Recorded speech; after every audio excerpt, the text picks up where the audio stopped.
ಎಲ್ಲರಿಗೂ ನಮಸ್ಕಾರ. ನಾನು ಎಚ್ ಜೋಗಿ ಮುಧೋಳದಿಂದ ಮಾತಾಡೋದು. ಇವತ್ತು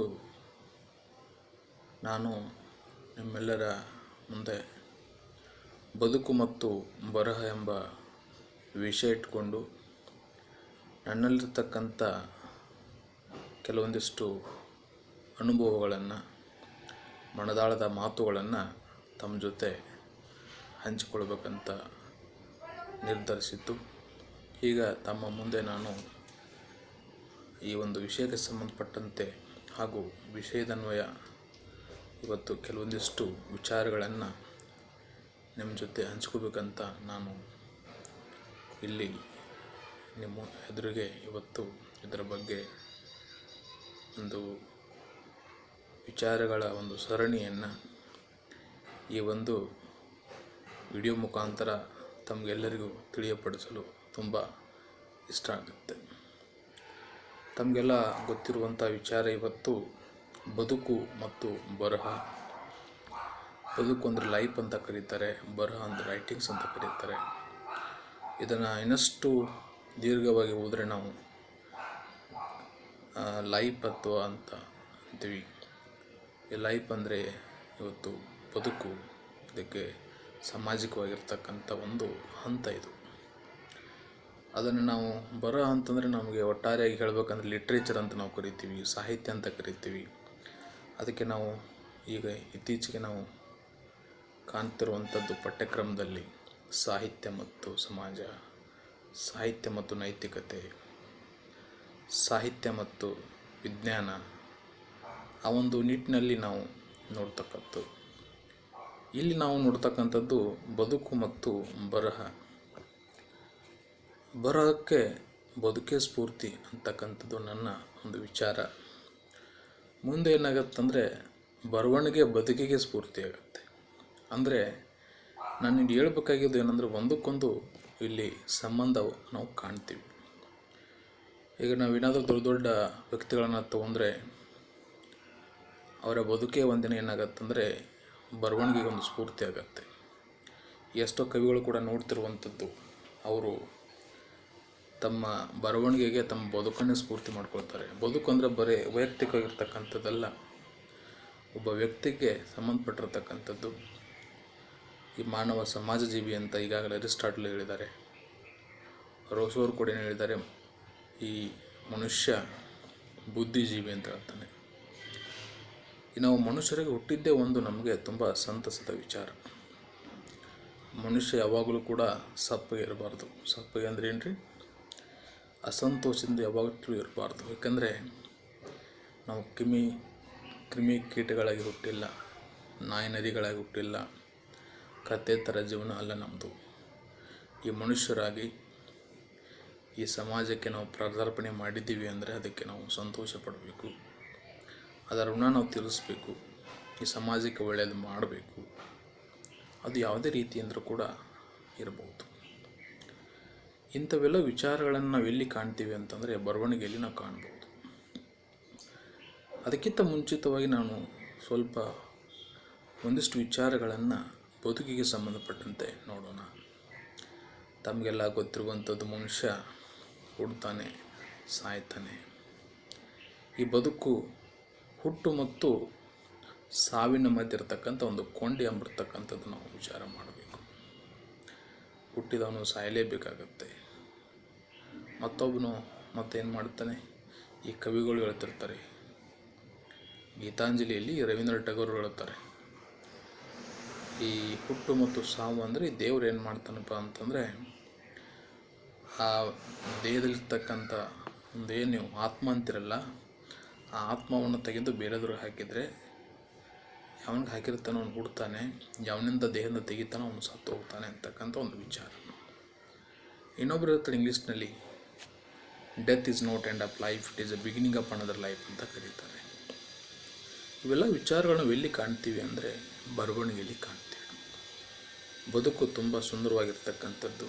ಪ್ರತಿಯೊಂದು ಕ್ಷಣವೂ ಕೂಡ ನಾವು ಸರಿಯಾಗಿ ಕಳೆದ್ರೆ ಮುಂದೆ ಅದು ಬರವಣಿಗೆಗೆ ಸ್ಫೂರ್ತಿ ಆಗ್ಬೋದು ಅಂತಕ್ಕಂಥ ವಿಚಾರ. ಇದು ಎಲ್ಲರಲ್ಲೂ ಕಾಣೋಕ್ಕಾಗಲ್ಲ. ಇವತ್ತು ಶ್ರೀಮಂತರಿರ್ಬೋದು, ಬಡವರು ಇರ್ಬೋದು, ಮಧ್ಯಮ ವರ್ಗದವರು ಇರ್ಬೋದು, ತಾವು ತಮ್ಮದೇ ಇರತಕ್ಕಂಥ ಬದುಕಿರುತ್ತೆ. ನಮ್ಮಲ್ಲಿ ಸುತ್ತಮುತ್ತಕ್ಕಂಥ ಸಮಾಜ ಇರ್ಬೋದು, ಅವೆಲ್ಲ ಈ ಬದುಕಿಗೆ ಸಂಬಂಧಪಟ್ಟಿರುವಂಥದ್ದು. ಈ ಬದುಕನ್ನು ನಾವು ಯಾವ ರೀತಿ ತಗೊಳ್ತೀವೋ ಅದರ ಮೇಲೆ ಬದುಕಿರುತ್ತೆ. ನಾವೆಲ್ಲ ನೋಡುವಂಥದ್ದು ಶ್ರೀಮಂತರು ಕೂಡ ಬದುಕ್ತಾರೆ, ಬಡವರು ಕೂಡ ಬದುಕ್ತಾರೆ, ಮಧ್ಯಮ ವರ್ಗದವರು ಬದುಕ್ತಾರೆ. ಅವರವ್ರ ತಕ್ಕಂತೆ ಅದು ಬದುಕು ಸಾಗತ್ತೆ. ಇಲ್ಲಿ ನಾನು ಏನು ವಿಚಾರ ಹೇಳ್ಬೇಕಂತ ಮಾಡಿದ್ದೀನಿ ಅಂದರೆ, ಬದುಕು ಪ್ರತಿಯೊಬ್ಬ ವ್ಯಕ್ತಿಯ ಹಕ್ಕು. ಅದನ್ನು ಸರಿಯಾದ ರೀತಿಯಲ್ಲಿ ನಾವು ಸದುಪಯೋಗ ಪಡಿಸ್ಕೊಳ್ಬೇಕಂತಕ್ಕಂಥದ್ದು. ನಾವು ಈ ಮನುಷ್ಯರಿಗೆ ಹುಟ್ಟಿದ್ದೀವಿ ಅಂದರೆ ಅದು ನಮ್ಮ ಸುದೈವ. ನಾವು ಯಾವುದೋ ಪ್ರಾಣಿಗಳಿಗೆ ಹುಟ್ಟಿಲ್ಲ.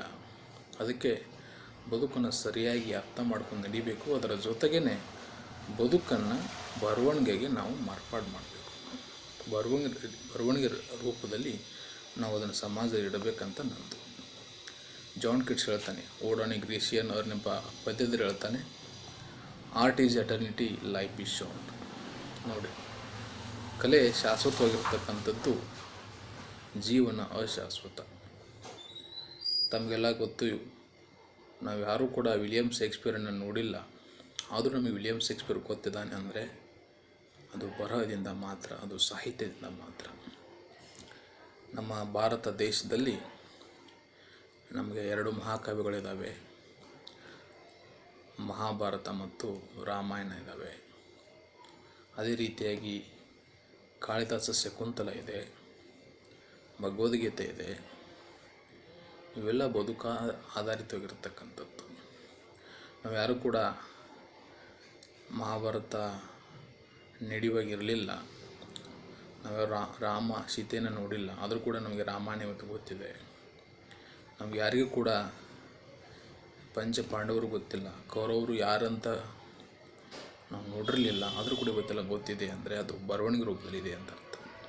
ಇತಿಹಾಸ ತಗೊಳ್ರಿ ನೀವು. ಇತಿಹಾಸನೂ ಕೂಡ ನಾವೆಲ್ಲ ಪುಟಗಳನ್ನು ತಿರುವಿ ಹಾಕಿದಾಗ ಇತಿಹಾಸದ ಗಾಂಭೀರ್ಯತೆ ನಮಗೆ ಗೊತ್ತಾಗುತ್ತೆ. ಈ ಒಂದು ವಿಚಾರವನ್ನು ಇಟ್ಕೊಂಡು ನಾವು ಬರವಣಿಗೆಗೆ ಬದುಕು ಸ್ಫೂರ್ತಿ ಆಗಬೇಕು ಅಂತಕ್ಕಂಥ ವಿಚಾರ ನಮಗೆ ಇವತ್ತು ಸಾಕಷ್ಟು ರೀತಿಯಲ್ಲಿ ನೋಡ್ತಕ್ಕಂಥದ್ದು. ಇದು ಏನೇ ಇರಲಿ, ಬದುಕು ನಾವು ಸರಿಯಾಗಿ ಇಟ್ಕೋಬೇಕು, ಅದೇ ನಮಗೆ ಬದುಕಾಗುತ್ತೆ. ಇನ್ನು ಬರವಣಿಗೆ ಅಂತ ಬಂದರೆ ನಮಗೆ ಆಗಲೇ ಹೇಳಿದೆ ನಿಮಗೆ ನಾನು, ಬರವಣಿಗೆಗೆ ಬದುಕಿಗೆ ಬರವಣಿಗೆ ಸ್ಫೂರ್ತಿ. ಅದಕ್ಕೆ ಲಿಟ್ರೇಚರ್ ಅಂತ ಕರಿತೀವಿ ನಾವು. ಬರವಣಿಗೆಗೆ ನಾವು ಕರಿಬೋದು. ಅದು ಪದ್ಯ ರೂಪದಲ್ಲಿ ಇರ್ಬೋದು, ಗದ್ಯ ರೂಪದಲ್ಲಿ ಇರ್ಬೋದು, ನಾಟಕ ರೂಪದಲ್ಲಿ ಇರ್ಬೋದು.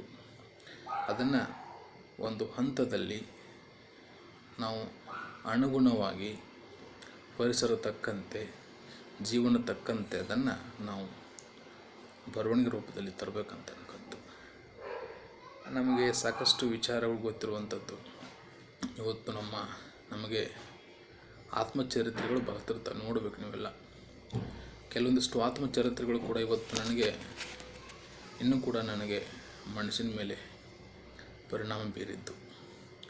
ನಿಮಗೆಲ್ಲ ಗೊತ್ತಿರುವಂಥದ್ದು, ಆಗಿನ ಕಾಲಕ್ಕೆ ಬರವಣಿಗೆ ಯಾವ ರೀತಿ ವಿಚಾರವಾಗಿರ್ತಕ್ಕಂಥದ್ದಂತ.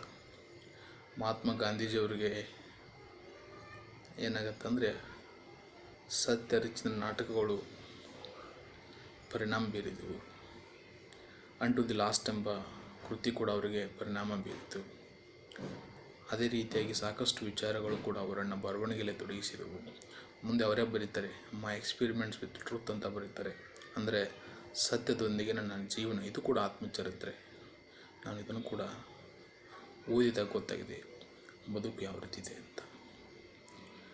ನಮ್ಮ ದೇಶದ ರಾಷ್ಟ್ರಾಧ್ಯಕ್ಷರಾಗಿರ್ತಕ್ಕಂಥವರು APJ ಅಬ್ದುಲ್ ಕಲಾಂ ಅವರು ಕೂಡ ತಮ್ಮದು ಲಿವಿಂಗ್ಸ್ ಆ್ಯಂಡ್ ಫೈರ್ ಅಂದರೆ ಅಗ್ನಿಯ ರೆಕ್ಕೆಗಳೆಂಬ ಆತ್ಮಚರಿತ್ರೆಯಲ್ಲಿ ಕೂಡ ತಮ್ಮ ಜೀವನವನ್ನು ಇಟ್ಟಿರ್ತಕ್ಕಂಥದ್ದು ಮರೆಯಲಾರದು.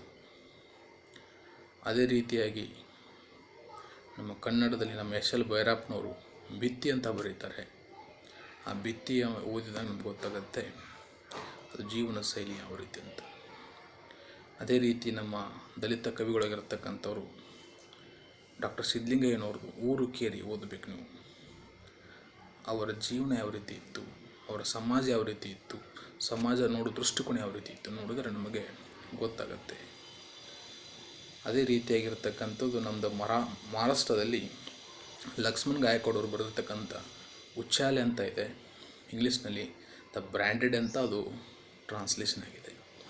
ಅದು ನೋಡಿದಾಗ ನಮ್ಗೆ ಗೊತ್ತಾಗುತ್ತೆ ಅಲ್ಲಿರ್ತಕ್ಕಂಥ ಪರಿಸ್ಥಿತಿ, ಯಾವ ರೀತಿ ಜನ ಅವ್ರು ನೋಡ್ತಿದ್ರು, ಈ ಬಡವರ ಬದುಕು ಯಾವ ರೀತಿ ಇತ್ತು ಅನ್ನೋದು ನಮಗೆ ಗೊತ್ತಾಗತ್ತೆ. ಸಾಕಷ್ಟು ಕಾಣ್ತೀವಿ ನಾವೆಲ್ಲ, ಆದರೆ ನಾನು ನಿಮ್ಗೆ ಕೆಲವೊಂದಿಷ್ಟು ಮಾತ್ರ ಹೇಳಿದ್ದೀನಿ. ಇದೇ ನಮ್ಮ ಪಿ ಲಂಕೇಶ್ ಅವ್ರದ್ದು ಹುಳಿ ಮಾವಿನ ಮರ ತುಂಬ ಚೆನ್ನಾಗಿರ್ತಕ್ಕಂಥ ಆತ್ಮಚರಿತ್ರೆ ಆಗಿತ್ತು. ಅದೇ ರೀತಿಯಾಗಿ ನಮ್ಮ ಗಿರೀಶ್ ಕಾರ್ನಾಡ್ ಅವ್ರದ್ದು ಹಾಡಾಡ್ತಾ ಆಯುಷ್ ಅಂತ ಬರೀತಾರೆ. ಕುವೆಂಪು ಅವರನ್ನು ಬರೀತಾರೆ, ನೆನಪಿನ ದೋಣಿಯಲ್ಲಿ ಅಂತ ಬರೀತಾರೆ. ಇವನ್ನೆಲ್ಲ ಓದಿದಾಗ ನಮಗೆ ಬದುಕಿನ ಅರಿವು ಗೊತ್ತಾಗುತ್ತೆ. ಅದಕ್ಕೆ ನಾನು ಹೇಳೋದು ಆತ್ಮಚರಿತ್ರೆ ತುಂಬ ಅನುಕೂಲಕ. ಅದಷ್ಟೆಲ್ಲ ನಾವು ಕೂಡ ಕವನಗಳಲ್ಲಿ ನೋಡ್ತೀವಿ, ಕಾದಂಬರಿಯಲ್ಲಿ ನೋಡ್ತೀವಿ. ಇತ್ತೀಚೆಗೆ ಕಾದಂಬರಿ ಅಂದರೆ ತುಂಬ ಎಲ್ಲರಿಗೂ ಕೂಡ ಪ್ರಿಯವಾಗಿರ್ತಕ್ಕಂಥದ್ದು. ಯಾಕೆಂದರೆ ಕಾದಂಬರಿಗಳು ಅವು ಇವತ್ತು ಚಲನಚಿತ್ರಗಳಾಗಿ ಬರ್ತಾ ಇದ್ದಾವೆ. ಇವತ್ತು ಯಾವುದೇ ಚಲನಚಿತ್ರಗಳನ್ನು ತಗೊಳ್ರಿ ಅವು ಕೂಡ ಬದುಕು ಆಧಾರಿತ ಆಗಿರ್ತವೆ. ಬರಹ ಅಂದರೆ ಬರಹ ಅಷ್ಟೇ ಅಲ್ಲ, ಬರಹ ಅಂದರೆ ಸಾಹಿತ್ಯ, ಸಾಹಿತ್ಯ ಅಂದರೆ ಚಲನಚಿತ್ರ, ಅದು ಧಾರಾವಾಹಿ ಇರ್ಬೋದು, ಒಂದಕ್ಕೊಂದು ಸಂಬಂಧಗಳಿರ್ತಕ್ಕಂಥ ವಿಚಾರ. ಇವತ್ತು ನನಗೆ ಕಾದಂಬರಿ ತಗೊಳ್ಳಿರ್ಬೇಕಾದ್ರೆ ನನಗೆ ಗೊತ್ತಿರುವಂಥ ವಿಚಾರ, ಬದುಕನ್ನು ಕಾದಂಬರಿ ರೂಪದಲ್ಲಿ ಇಟ್ಟಿರ್ತಕ್ಕಂಥದ್ದನ್ನು ಸಾಕಷ್ಟು ನೋಡಿದ್ದೀನಿ. ಯಾಕೆ ಇಡಬೇಕಂದ್ರೆ ಆವಾಗಲೇ ಹೇಳಿದೆ, art is eternity, life is short. ದೊಡ್ಡ ದೊಡ್ಡ ಕವಿಗಳೆಲ್ಲ ಇವತ್ತು ಓದ್ಬಿಟ್ಟಿದ್ದಾರೆ, ಆದರೆ ಅವರ ಬರವಣಿಗೆ ಇವತ್ತು ನಮ್ಮಂಥ ಯುವಕರಿಗೆ ಸ್ಫೂರ್ತಿ. ಅದನ್ನು ಇಟ್ಕೊಂಡು ನಾವು ಬರೀಬೇಕು. ಅದರ ಜೊತೆ ಓದೋದು ಅಷ್ಟೇ ಅಲ್ಲ, ಓದಬೇಕು. ನೀವು ಉತ್ತಮ ಬರಹಗಾರ ಆಗಬೇಕಾಗಿತ್ತಂದರೆ ಒಳ್ಳೆ ರೀತಿಯಲ್ಲಿ ಓದಬೇಕು. ಇವತ್ತು ನನಗೆ ಈ ಇಂಗ್ಲೀಷ್ನಲ್ಲಿ ಕೂಡ ಸಾಕಷ್ಟು ಕಾದಂಬರಿಗಳನ್ನು ನಾನು ಓದಿದ್ದೀನಿ, ಕನ್ನಡದಲ್ಲೂ ಕೂಡ ಓದಿದ್ದೀನಿ. ನನಗೆ ಆರ್ ಕೆ ನಾರಾಯಣ್ ಅವರು ನೆನಪಾಗ್ತಾರೆ. ಅವರು ಮಾಲ್ಗುಡಿ ಎಂಬ ಒಂದು ಸ್ಥಳ ಇಟ್ಕೊಂಡು ಸಾಕಷ್ಟು ಕಾದಂಬರಿಗಳನ್ನ ರಚನೆ ಮಾಡ್ತಾರೆ. ಆ ಎಲ್ಲ ಕಾದಂಬರಿಗಳ ಒಟ್ಟು ಮೊತ್ತ ಏನಾಗಿರುತ್ತಂದರೆ ಅವರ ಜೀವನ ಶೈಲಿಯಾಗಿರುತ್ತೆ. ಈ ರೀತಿ ನಾವು ನೋಡ್ತಕ್ಕಂಥ ವಿಚಾರ, ಅವ್ರದ್ದು ವೆಂಡರ್ ಆಫ್ ಸ್ವೀಟ್ಸ್ ಇರ್ಬೋದು, ದ ಇಂಗ್ಲೀಷ್ ಟೀಚರ್ ಇರ್ಬೋದು, ಅವುಗಳಿಂದ ನಮಗೆ ಪ್ರೇರೇಪಣೆ ಆಗತ್ತೆ. ಅದೇ ರೀತಿಯಾಗಿ ನಾವು ಇವತ್ತು ಸಾಕಷ್ಟು ಅಂದರೆ ನಮ್ಮ ಗಿರೀಶ್ ಕಾರ್ನಾಡ್ ಅವರಾಗಿರ್ಬೋದು, ನಮ್ಮದು ಇನ್ನೊಬ್ಬರು ಸಂಸ್ಕಾರ ಎಂಬ ಕಾದಂಬರಿ ನಮ್ಮ ಇವರು ಬರೀತಾರೆ, ಇವರು ಅನಂತಮೂರ್ತಿಯವರು, ಅದರಲ್ಲಿ ಕೂಡ ನಾವು ಕಾಣ್ಬೋದು. ಅದೇ ರೀತಿಯಾಗಿರ್ತಕ್ಕಂಥದ್ದು ಗಾಜರಂ ಕೊತ್ವಾಲ್ ಅಂತ ವಿಜಯ್ ಟೆಂಡೂಲ್ಕರ್ ಅವರು ಬರೀತಾರೆ, ಕನ್ಯಾದಾನ ಅಂತ ಅವರೇ ಅದನ್ನು ಬರೀತಾರೆ. ಕೇರಳದಲ್ಲಿ ತಕಾಜಿ ಪಿಲ್ಲೈ ಅವರು ಜಮೀನು ಅಂತ ಬರೀತಾರೆ. ಇವುಗಳೆಲ್ಲ ನೋಡಿದಾಗ ನಮಗೆ ಬದುಕು ಅರ್ಥ ಆಗುತ್ತೆ. ಇವುಗಳಿಂದ ನಾವು ಸಾಕಷ್ಟು ವಿಚಾರಗಳನ್ನು ಕಲಿಬೇಕಾಗತ್ತೆ. ಅದಕ್ಕೆ ಉತ್ತಮವಾಗಿರ್ತಕ್ಕಂಥ ಬರವಣಿಗೆಗೆ ಉತ್ತಮವಾಗಿರ್ತಕ್ಕಂಥ ಬದುಕು ಸಾಧ್ಯ. ಅದರಲ್ಲಿ ಬದುಕು ಕಷ್ಟದಿಂದ ಸಾಗಿತ್ತಂದರೆ ನಾವು ಸಾಹಿತ್ಯದ ಅಭಿರುಚಿನೂ ಹೆಚ್ಚಾಗುತ್ತೆ. ನಾನಿಲ್ಲಿ ಹೇಳಬೇಕಾಗಿದ್ದು, ಸಾಹಿತ್ಯ ಕೃಷಿಗೆ ಬದುಕು ಬಹಳಷ್ಟು ಸ್ಫೂರ್ತಿದಾಯಕ. ಅದರ ಜೊತೆಗೆ ಪ್ರಕೃತಿ ಕೂಡ ಇದೆ, ಪರಿಸರ ಅಂತ ಇರಬಹುದು, ಬೇಕಾದಿರುತ್ತೆ. ಆದರೆ ಬದುಕು ಬಹಳಷ್ಟು ಒಂದು ಅತ್ಯಂತ ಅನುಭವಪೂರ್ತಿ ಇದ್ದರೆ ಅದು ಇನ್ನಷ್ಟು ಬರವಣಿಗೆಗೆ ಸಾಧ್ಯ ಆಗತ್ತೆ ಅಂತಕ್ಕಂಥ ವಿಚಾರವನ್ನು ನಾವಿಲ್ಲಿ ನೋಡಬೇಕಾಗತ್ತೆ. ಅದೇ ರೀತಿಯಾಗಿ ನಾವಿನ್ನೂ ಸಾಕಷ್ಟು ಕಾದಂಬರಿಗಳಿದ್ದಾವೆ. ಅವುಗಳನ್ನು ನಾವು ನೋಡಿದಾಗ ಈ ಅನುಭವಗಳು ನಮ್ಮ ನೆನಪಿಗೆ ಬರ್ತಕ್ಕಂಥದ್ದು. ಇನ್ನು ಕವನಗಳು ಕೂಡ ಅಷ್ಟೇ, ಸಾಕಷ್ಟು ಜನ ಕವನಗಳನ್ನು ಬರೀತಾರೆ. ವಿಲಿಯಂ ವರ್ಡ್ಸ್ವರ್ತ್ ಟಿಂಟರ್ ನಾಬ್ಬೆ ಅಂತ ಅವನು ಬರೀತಾನೆ. ಅದರಲ್ಲಿ ತನ್ನ ಬಾಲ್ಯದ ನೆನಪುಗಳನ್ನು ಬಿಚ್ಚಿಡ್ತಾನೆ. ರಾಬರ್ಟ್ ಫ್ರಾಸ್ಟ್ ಏನು ಮಾಡ್ತಾನೆ, ನಿಸರ್ಗಕ್ಕೆ ಸಂಬಂಧಿತ ವಿಚಾರಗಳನ್ನು ತನ್ನ ಪೋಯಮಾಗಿರ್ತಕ್ಕಂಥ ಮೆಂಡಿಂಗ್ ವಾಲಲ್ಲಿ ಬರೀತಾನೆ. Stopping by woods and snow evening ಅಂತ ಬರೀತಾನೆ, ನಾವು ಕಾಣ್ತೀವಿ. ಅದೇ ರೀತಿ ನಮ್ಮ ಕನ್ನಡದಲ್ಲಿ, ಅದೇ ರೀತಿ ನಮ್ಮ ಇಂಡಿಯಾದಲ್ಲಿ ಕೂಡ ತೋರುದತ್ತ ಅವರ ಕ್ಯಾಜುವಲ್ ಟ್ರೀ ಅಂತ ಒಂದು ಬರೀತಾರೆ. ಎಸ್, ಇವೆಲ್ಲ ಪದ್ಯದ ರೂಪದಲ್ಲಿ ನಾವು ಕಾಣುವಂಥದ್ದು. ಅದು ಕಥೆಗಳಲ್ಲೂ ಕೂಡ ನಾವು ಕಾಣ್ತೀವಿ. ಅದು ಏನೇ ಇರ್ಬೋದು, ಪದ್ಯ, ಗದ್ಯ, ನಾಟಕ ಇರ್ಬೋದು. ನಮ್ಮ ಚಂದ್ರಶೇಖರ್ ಕಂಬಾರವರು ತಮ್ಮೆಲ್ಲ ನಾಟಕಗಳಲ್ಲಿ ತಮ್ಮ ಜನಪದ ಶೈಲಿಯಲ್ಲಿ ತಮ್ಮ ಬದುಕನ್ನು ಸೃಷ್ಟಿಸ್ತಾರೆ. ಗೌಡ ಇರ್ಬೋದು, ಅಲ್ಲಿರತಕ್ಕಂಥ ಬಡವ್ರ ಬಗ್ಗೆ ಇರ್ಬೋದು, ಅವ್ರದ್ದು ಜೋಕುಮಾರ ಸ್ವಾಮಿ ಓದಿದಾಗ, ತುಕರನ ಕನಸು ಓದಿದಾಗ, ಸಂಗ್ಯಾಬಾಳೆ ಓದಿದಾಗ ಅವುಗಳೆಲ್ಲವೂ ಗೊತ್ತಾಗ್ತವೆ. ಅದಷ್ಟೇ ಅಲ್ಲ, ನಮಗೆ ಸಾಕಷ್ಟು ವಿಚಾರಗಳನ್ನು ನಾವು ಕನ್ನಡ ಸಾಹಿತ್ಯದಲ್ಲೂ ಕೂಡ ನೋಡ್ಬೋದು. ಭಾರತದ ಬೇರೆ ಬೇರೆ ಭಾಷೆ ಬರೆದಿರ್ತಕ್ಕಂಥದ್ದು ಎಲ್ಲ ಸಾಹಿತ್ಯವನ್ನು ನೋಡಿದಾಗ ಗೊತ್ತಾಗತ್ತೆ. ಒಟ್ಟಾರೆಯಾಗಿ ಹೇಳ್ಬೇಕಂತ ಮಾಡಿದರೆ ಬದುಕಿಗೆ ಸಾಹಿತ್ಯ ಸ್ಫೂರ್ತಿ ಆಗುತ್ತೆ, ಸಾಹಿತ್ಯಕ್ಕೆ ಬದುಕೆ ಸ್ಫೂರ್ತಿ ಆಗುತ್ತೆ. ಬರವಣಿಗೆಯಲ್ಲಿ ಇದ್ದರೆ ಮುಂದಿನ ಪೀಳಿಗೆಗೆ ತುಂಬ ಅನುಕೂಲಕರ ಅಂತ ನಮಗೆ ಇಲ್ಲಿ ವಿಚಾರ. ಯಾಕೆ ಅಂದರೆ ಮನುಷ್ಯನು ತುಂಬ ಹೆಲ್ದಿ ಇರಬೇಕಾಗಿತ್ತಂದ್ರೆ ಬರವಣಿಗೆಯಲ್ಲಿ ತೊಡಗಬೇಕು. ರೋಲೆಂಡ್ ಬರ್ತೇಸ್ ಹೇಳ್ತಾನೆ, ತನ್ನ ಒಂದು ಎಸ್ಸೆಯಲ್ಲಿ ಹೇಳ್ತಾನೆ, ತಂದೆಗಿರ್ತಕ್ಕಂಥ ಎಸ್ಸೆಯಲ್ಲಿ, birth of the reader means death of the author ಅಂತ ಹೇಳ್ತಾನೆ.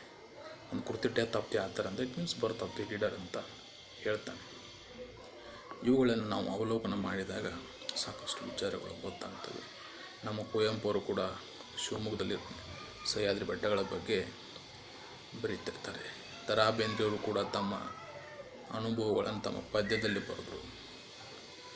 ಸಾಕಷ್ಟು ಕೃತಿಗಳ ಮುಖಾಂತರ ಜಗತ್ತಿಗೆ ಪಸರಿಸಿದರು ಅಂತಕ್ಕಂಥದ್ದು ವಿಚಾರ ಇಲ್ಲಿ ನೋಡಬೇಕು.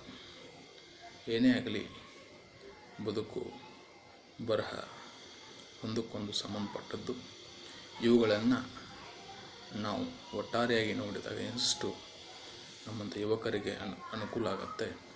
ನಾವೆಲ್ಲ ಯುವಕರು ಏನು ಮಾಡಬೇಕಂದ್ರೆ ಬದುಕನ್ನು ಪ್ರೀತಿಸಬೇಕು, ಬರಹವನ್ನು ಬೆಳೆಸಬೇಕು, ಬರವಣಿಗೆಯಲ್ಲಿ ತೊಡಗಬೇಕು, ಓದಬೇಕು.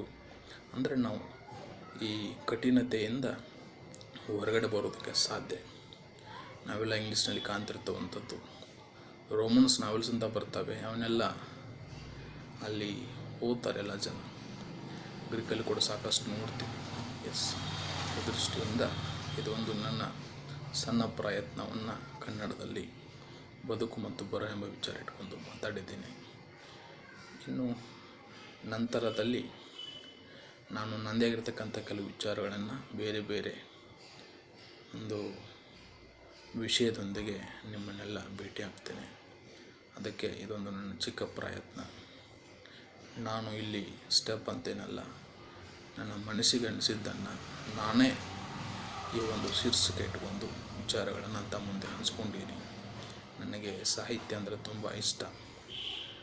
ಆ ದೃಷ್ಟಿಯಿಂದ ನಾನು ಕೂಡ ಬರವಣಿಗೆಯಲ್ಲಿ ತೊಡಗಿದ್ದೀನಿ. ನಾನು ಸುಮಾರು 200ಕ್ಕಿಂತ ಹೆಚ್ಚು ಪದ್ಯಗಳನ್ನು ಕನ್ನಡದಲ್ಲಿ ರಚನೆ ಮಾಡಿದ್ದೀನಿ. 10 ಸಣ್ಣ ಕಥೆಗಳನ್ನು ಬರೆದಿದ್ದೀನಿ. ಇಂಗ್ಲೀಷ್ನಲ್ಲಿ ಮೋರ್ ದ್ಯಾನ್ 500 ಕೋಟ್ಸನ್ನು ಬರೆದಿದ್ದೀನಿ. 2 ಪುಸ್ತಕಗಳನ್ನು ಬರೆದಿದ್ದೀನಿ. ನನ್ನ ಆತ್ಮಚರಿತ್ರೆಯನ್ನು ಕೂಡ ಬರೀಬೇಕಂತ ವಿಚಾರ ಕೂಡ ಮಾಡಿದ್ದೀನಿ. ನೋಡೋಣ ಏನಾಗುತ್ತೆ ಈ ಒಂದು ವಿಚಾರ. ಆ ಕಾರಣಕ್ಕಾಗಿ ಇದನ್ನು ನಾವು ಬೆಳೆಸಬೇಕು ಅಂತ ನನ್ನ ಒಂದು ವಿಚಾರ. ನಮಸ್ಕಾರ, ಧನ್ಯವಾದಗಳು.